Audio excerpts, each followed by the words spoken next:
Hey guys, before I start this video, I just wanted to say thank you to all of you guys. You may be aware, but 2 weeks ago, we actually hit 10,000 subscribers here on the channel. I owe that all to you guys. That's all you.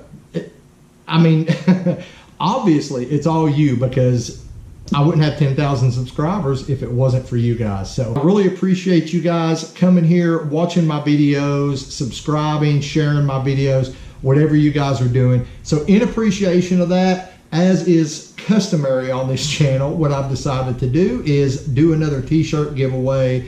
So I'm not gonna make you watch the whole video. You don't have to purchase anything. This is just my way of saying thank you. If you would like a Bad Luck Garage t-shirt, all I'm gonna ask you to do is drop a comment below.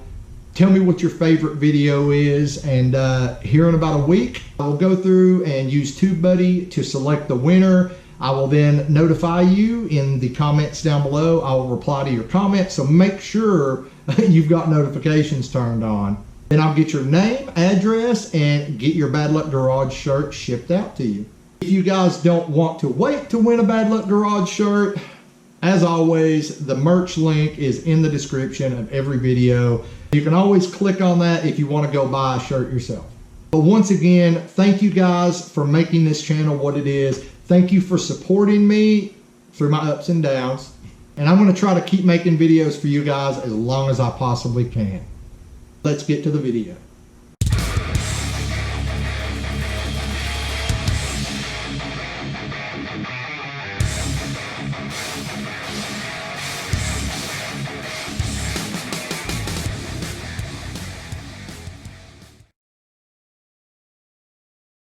Hello everybody, and welcome back to Bad Luck Garage. This video is a video that is probably about 3 months overdue. But with all the video comments, the questions on Messenger, and my freaking email on the group page, I thought it was probably time to go ahead and address this. So that's what we're gonna do. You obviously know from the title, this video is going to be the Chaos Theory Plans and Goals video. Yes, guys, I'm going to be doing a lot of rambling, a lot of talking, but here's the deal.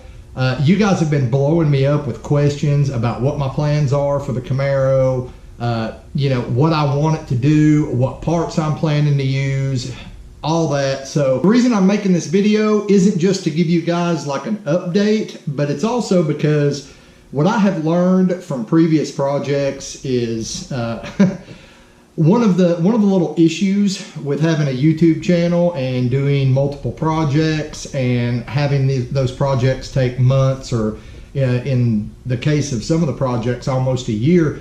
Part of the problem is a lot of the times, well, I would say probably 90% of the time, people don't go back and watch the videos. So what happens is I have to answer the same questions over and over and over and over.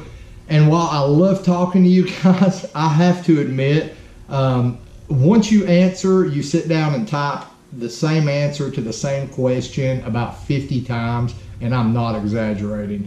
It gets kind of old, and it gets really time consuming. So what I want to do with this video is kind of like I did with the Plans and Goals video with the Corvette, the China Vet, is I kind of wanted to just kind of lay out what my plans are, the parts I'm planning to use, as far as I know right now. And that way in the future, when somebody asks these questions, I can just kind of link to this video and it's going to tell everything that's going on. So if you're watching this video because I shot you a link to it, it's probably because I filmed this video like 2 years ago. And you're just this is kind of to get you caught up on the project that you've watched another video on. And okay, now I'm just rambling. Let's just get straight to the point. We'll just start at the beginning. A few months ago, I went out and bought a 1990 RS Camaro.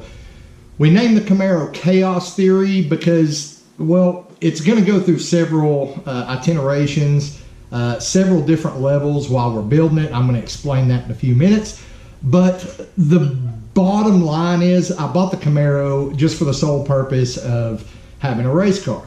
Now at this point, we've done several other builds on this channel. Every build I have done up until this point has been based on maintaining a daily driver status while at the same time having something that we could go to the drag strip and have fun with. This project's going to be completely different. With Chaos Theory, I have no intention of daily driving this. As a matter of fact, it probably won't get driven much on the street at all, guys. And when it does, it'll probably just be to like a cruise in or something like that. So I'm not restricted like I was with the China Vet, with the Turbo C10, Steppenwolf, you know, with the DR Nova. I'm not going to be restricted like I was with all those projects because I'm not worried about daily drivability. I'm not worried about fuel economy. I'm not really worried about comfort. Not worried about any of that. So let's get that out of the way. That's the biggest factor here, guys, is I'm not worried about daily driver status with this car. I'm not worried about creature comforts. As a matter of fact, I started off with a 1990 RS with 0 power options. We got roll-up windows. I mean, we got manual seats, everything. There are no power options on this car. I did this on purpose just to kind of try to save a little weight where I could. We're also going to be taking, well, I'm getting ahead of myself, but we're going to be taking the AC out. We're taking the V6 out. The plan is to put in a, the plan is to put in a 4.8, 5.3, or 6.0. Which one I go with is going to depend on what kind of deal I get. And the initial engine that I put in this thing isn't really going to matter so much. Because what's probably going to happen, guys, like I said, Chaos Theory is going to go through a lot of different stages.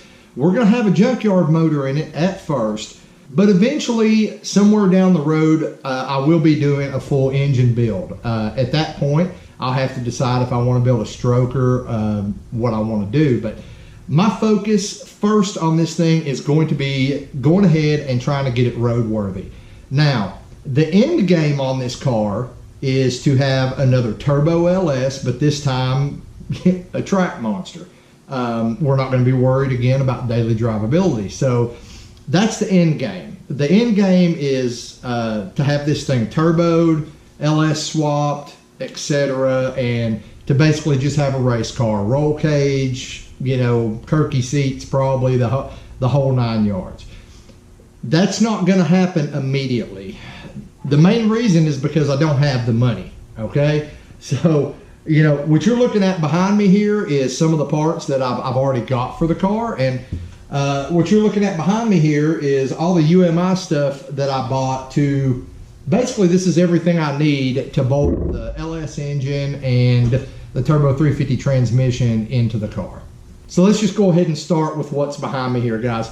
You guys are used to seeing me do stuff dirt cheap. And by dirt cheap, I mean, I usually use engine plate adapters, the aluminum mounts from LSX Innovations, and I highly recommend them. I've used them on every LS swap we've done so far. They haven't failed me. Even in the Turbo C10, even when it was on Nitrous, I never had any problem with those plates. But with this build, the eventual goal is going to be making 4-digit horsepower numbers. And for that kind of power, I needed something a little more solid.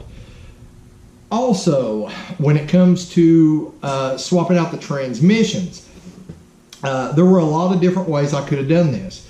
You might be asking, why am I using a Turbo 350? Well, I already had it, and it happened to be exactly what I needed.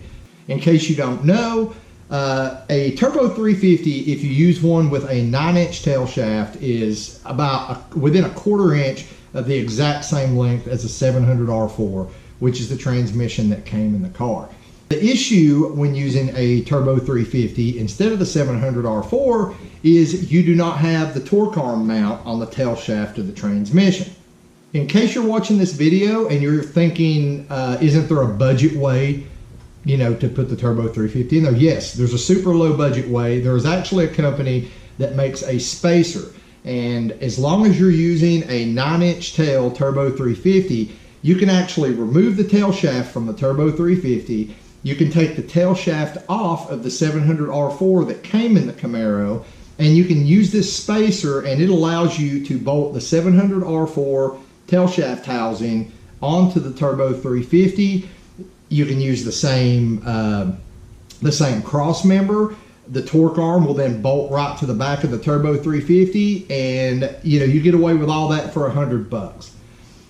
The problem here is, and I know this from previous experience with a lot of 3rd gen F bodies that I've owned, is you get over about 450-ish, 500-ish horsepower, and you dead hook, and you've still got that torque arm attached to the back of that transmission. And what ends up happening a lot of the times is you break the tail shaft housing on the transmission. You will break you will either shear off where the bolts bolt in, or sometimes you can actually crack the actual tail shaft housing. So that's why I decided to go with the more expensive option, and that is this UMI Performance cross member. This will allow me to bolt a Turbo 350 in, and this tubular torque arm, which relocates the torque arm mount to the cross member instead of to the tail shaft. There are actually several other reasons I decided to go this route. I think we all know at some point the Turbo 350 is not going to be able to handle the type of power that I want to make in the future. Well, a good thing about this is the same transmission cross member should also allow me in the future to upgrade to a 2-speed power glide. I should still be able to use these same mounting points. So that's another reason I went this direction, because once we exceed the limits of the Turbo 350, which hopefully is well into the future, I will be stepping up to a power glide. Another reason for the Turbo 350 is because it's the same length within 1/4 inch of the 700 R4. For the time being, I can use the stock drive shaft out of the Camaro. So in the end, this really, going with the Turbo 350 and going this route, it really wasn't that large of an expense, but these are a lot higher quality parts and a lot more expensive parts than you're used to seeing on this channel. And there's going to be more to come, guys, because as I'm doing this build, like I said, I want to get this thing running and going and racing as soon as possible, but I don't want to have to buy parts twice. So if I can buy parts like these, if I can manage to scrounge that money up, buy these parts and be able to go ahead and put them on, so I don't have to buy cheap parts now and then spend even more later buying these parts anyway, then that's what I'm going to do, guys. And that might slow me down a little bit on the build as I'm waiting for money, but in the long run, that's going to be the cheaper way to go. It just makes more sense, and that's kind of why I'm doing it that way. Now, like I said, sitting on the table behind me, I've already got everything I need to bolt that Turbo 350 over there and the whatever LS engine I happen to find on Marketplace or whatever. I've already got everything I need to physically bolt it in. So if you follow the Instagram page and the Facebook group, then you probably already know I actually sold the engine for the that came out of the Nova project, the DR Nova. I sold that last week. I've got a few more things that I'm hoping to sell this week. So hopefully by the end of this week, I will be out looking for the engine. I also want to tell you guys, we're not just going to drop this engine in and have all the good stuff and, turbos and the whole 9 yards right off the bat. But what we are going to do, we're going to go ahead, the first attenuation of this car is probably going to be naturally aspirated, and that won't last long. But I want to go ahead, get the engine in, get the transmission in, get this thing running with the new LS in it, and so we can go ahead and start having some fun with it. That being said, let's talk about engine management.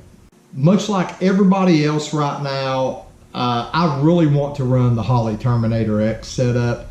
Unfortunately, I do not think the $1,000 buy-in is in my immediate future. But as you guys know, I tune all my own vehicles. I have HP tuners. I have some harnesses. I have some PCMs sitting around here. So probably what's going to happen is, just to get this thing going, I'm going to go ahead, modify one of these harnesses. So the engine management system initially will be a stock, Gen 3 LS engine management system with a modified harness. somewhere down the line, I do hope to get the cash together and step up to the Holley Terminator X. I don't know how far in the future that'll be, but that is the eventual goal, is to run the Terminator X system in this car. Now, I fully intend to have the engine and transmission in this car within the next couple months, and this car running at least NA within the next couple months. So it might be kind of pressed to get it done. It just depends on what kind of deal I get on the engine. I do want to go ahead and run a cam, and the cam that I'm planning on running will probably be a Summit Racing Stage 2, possibly even a Stage 3 turbo cam. Simply because it's cheap. It's just a little over $200, and it's designed specifically for a turbocharged engine. I know the popular cam out there right now is what they call the sloppy Stage 2, the Elgin cam. But here's the deal with that, guys. It's a good all-around cam. It's a good NA cam, and it works okay for turbo. But with this build, I've got pretty lofty goals in the end run, and the Summit cams are pretty much the same price anyway, but they're specifically designed for turbocharged engines, and I'm more likely going to get a little more power out of that than I would just using the sloppy Stage 2. Now, the transmission, I've already kind of touched on it a little bit earlier, but we have the Turbo 350 over here from the DR Nova project before we LS swapped it. That's going to be our initial transmission. Like I said earlier, you are going to be seeing me in a video. I'm going to be installing a shift kit, most likely a Fairbanks shift kit in it. I want the full manual control and everything. So, in a future video, I'll probably dedicate a whole video to taking the transmission, just putting all new seals in it and everything, and doing the shift kit, cleaning it up, just getting it ready to put in. I'm totally down with the full manual control. We're not even going to hook up a kick down cable or anything like that, because this isn't going to be a daily driver. The only time I'm going to be driving this, again, is on the track, or maybe if we go to a cruise in or something. You may have seen in an earlier video, we've already got a ratchet shifter ready to go in it. It's sitting over here in a box. So, not worried about having to shift it myself. Not a big deal. For the torque converter, we're probably going to go with one of the JEG's XHD style converters. They're rated up to 850 horsepower. They're only $400. They've got balloon plates, all that jazz, and I'm probably initially going to try to go with about a 3800 stall in it. And so we'll start off with that, see what happens. I'm not interested in buying a super high dollar converter right now. For one, because I want to get this thing on the road and get it going, and for two, because I know eventually at some point in the future we're going to most likely be swapping over to a Power Glide, and at that point I'll probably be buying a whole different converter anyway, and that will be down the road, when I get towards the end game of this project, and we'll probably spend a little bit more money on a converter at that point. So for now, I think the JEGs or Summit, or I think Big End, they're all the same. They're all made by the same company, guys. We're probably going to go with one of those. Now the rear end, you guys know, currently I'm running a 28 spline 7.5 10 bolt, the factory rear end with a mini spool in it. And I've got no delusions, guys. I am well aware that the first time I hook that thing on a hard launch, it is probably going to just grenade itself. But we're going to try to make it last as long as we can. As a matter of fact, I've decided to kind of go with slicks on this build instead of drag radials. We're just going to skip to slicks right off the bat, just because slicks offer a little more cushion, a little more give. Drag radials, they bite and they just lurch.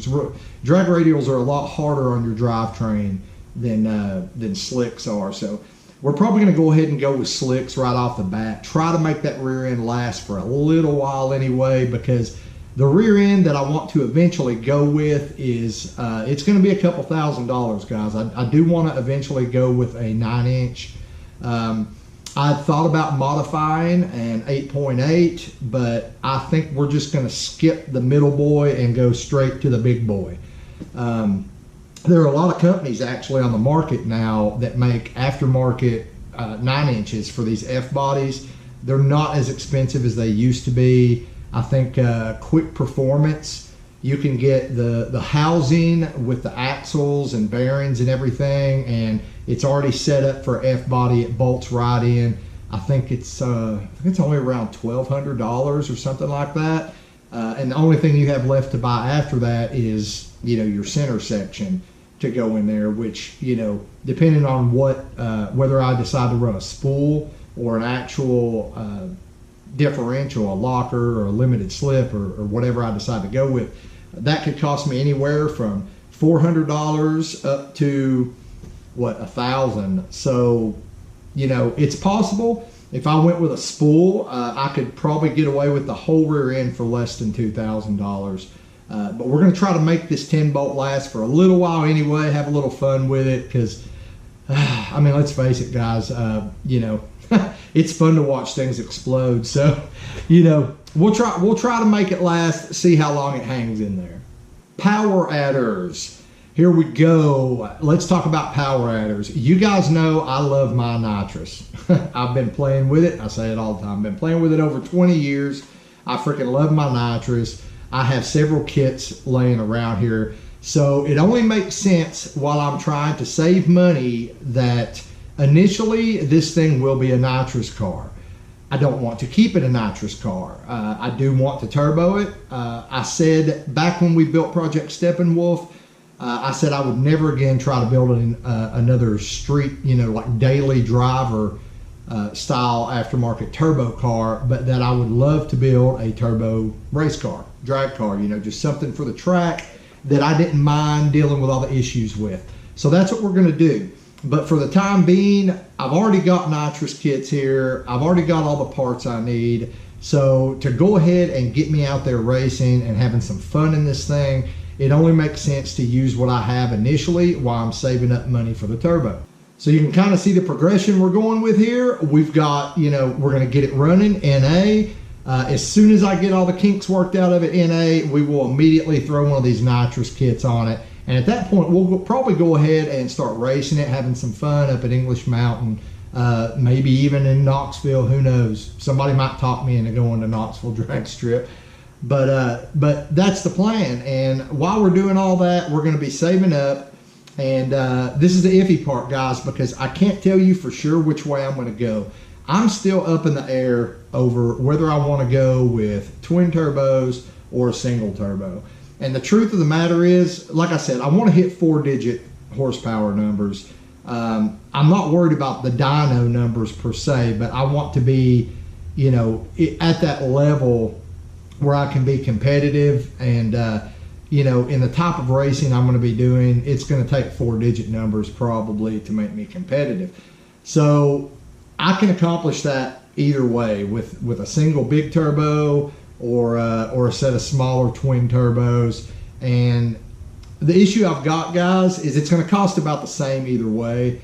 You know, the single big turbo costs about the same as the two smaller turbos that I've been looking into, and they will be Chinese turbos. They might not be VS Racing. You know, it just depends on what kind of deal I get, guys. Again, this is chaos theory, so a lot of what's going to happen with this car, I'm trying to be as specific as I can in this video, but it's going to be determined by where I get the best deal on stuff. You know, I might get a hold of Varen with VS Racing and see if he wants to work me out some kind of deal. If not, I mean, I want to be honest, I've kind of got my eye on a set of GT 3582s on eBay right now for $220 a piece. So, you know, 2 of them with T4 housing should be enough to get me 4-digit horsepower numbers. So, I don't know, guys. We're up in the air about that. And that's kind of a long way off because, again, you know, that's something we're going to have to save money for And so I'm not really worried. I'm not really hard pressed to make a decision on that right now. Next, I want to address other modifications such as interior, roll cages, things like that. And in order to do that, I have to explain to you the ladder that I want to climb as far as classes I want to race in. At English Mountain Raceway, where I race, the drag strip that sponsors this channel, they have several classes, and the rules aren't set in stone. They do change slightly from time to time, but man, I gotta hand it to Josh and Greg up there. They have been great about creating these classes that allow you to race at different levels, depending on the kind of money you have. So what I would like to do is start this car off in what they call the Ultimate Street class. And some of the stipulations for that class, it's really great if you're just starting to build your car. What I mean by that is you have to have a full interior. The only fiberglass allowed on the car, aftermarket fiberglass, is the hood. I don't think you're allowed to have a roll cage, no tubular A-arms, but you can have your suspension in the back can be tubular as long as it's stock style suspension. So I can run a tubular torque arm on the Camaro because this is stock style suspension. It's taking the place of the torque arm. So, or not taking the place of it, it is the torque arm. It's, just an aftermarket one. So, that's a class that would be easy for somebody to start out into on a budget. And that's why I want to start out in that class. And that's kind of how I want to progress this build, guys, is I want to start out at Ultimate Street, and I want to gradually progress maybe up to small tire. And I really don't have any plans to go much beyond that. I mean, the run what you brung class is usually very competitive. You've got big tire cars, small tire cars. It's what it says. It's run what you brung. I don't know if I will ever be competitive in that class, but I would like to start, like I said, at Ultimate Street and kind of work my way up. And that works out great because initially I'm not going to have a cage in it. I do plan eventually to have a cage, but the car's got great interior in it, which was something I didn't plan on when I was looking for a car. I was planning on buying a car that was gutted, but because it has a full interior in it and all the factory glass and everything, that's going to allow me to start at the bottom. And as I get more and more money and I can put more and more parts on the car, we can climb up to different classes. So you guys who are going to be, because I hear it coming already, you guys already give me shit about it, but you guys that are start hollering at me that I need a roll cage and stuff like that, hopefully this video will kind of help you understand why I haven't got one until I reach a certain point. Once I get to where I think I can be competitive in small tire, I will totally go with aftermarket racing seats, harnesses, a full roll cage, all that, guys. But that's a lot of money, and that's a lot faster than I'm going to be initially. Hell, it might take me a couple years before this car ever gets to that level.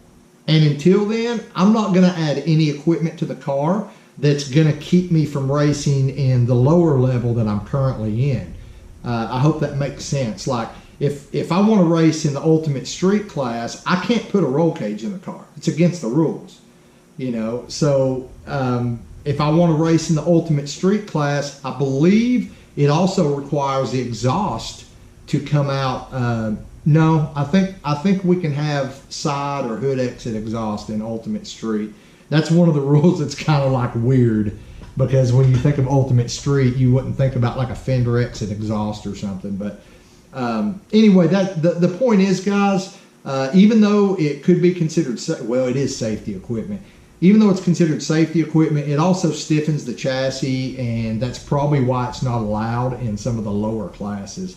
So keep that in mind when you're yelling at me about not having a roll cage or something like that. If I don't have a roll cage in the car yet, it's because I can't have it in the class that I'm currently running in, and I don't have enough money or enough parts yet to step up to the class I can have it in. All right, guys, final thoughts part of the video. The last thing I want to talk to you guys about is patience. And by patience, I mean, remember guys, I've got multiple projects going on this channel at any given time. You know, we've got the DR Nova. Currently, we have the DR Nova. We have the China Vet. We have Chaos Theory sitting out here with the engine that I half-assed blew up with Nitrous. And, you know, I've got my daily driver vehicles too that here pretty soon I'm going to be doing some videos on some probably general maintenance type stuff, bushing replacements, you know, mount replacements, things like that, trans cooler. So keep that in mind, guys. I am one person.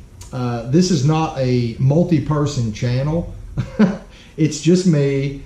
Sometimes Uncle Ray, sometimes Tracy, my wife, but for the most part, it's just me. I'm doing all the work, I'm doing all the filming, I'm doing all the editing. It takes time, guys, and also because it's just me, and currently the only sponsor I have is English Mountain. You know, it also takes money. It takes money to do all this. So I work a job just like you guys. I work a 9 to 5, or hell, here lately it's been a 9 to 7 or 9 to 8. But, you know, I've got a wife and kids, and I'm trying to do these projects at the same time. And although this channel is now up over 10,000 subscribers, and again, thank you for that, this channel doesn't make much money, guys. You know, it dang sure does not make enough money for what I'm fixing to undergo with this car. So please keep that in mind. Be patient.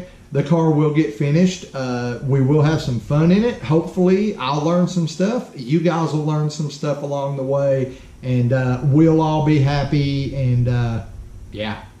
So I realize this video was a little bit of a ramble, but I think I've said everything that I need to say about the car at this point in the game.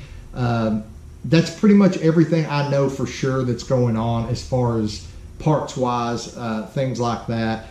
I didn't really address suspension in this video because that's still kind of up in the air.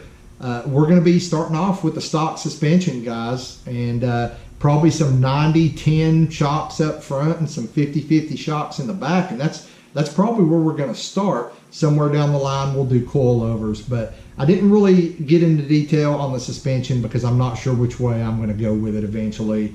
But for now, that's pretty much all I got, guys. If you like this video, make sure you hit that thumbs up button. Thank you to all my subscribers, and if you're not subscribed yet, if you want to keep track of this or any of the other projects, I suggest you hit that subscribe button, click the notification bell, and turn your notifications on. Very important. Be sure to check out all the project playlists on the channel. You might find something else you like. Now get out in the garage, get something done, and I'll see you next time here on Bad Luck Garage.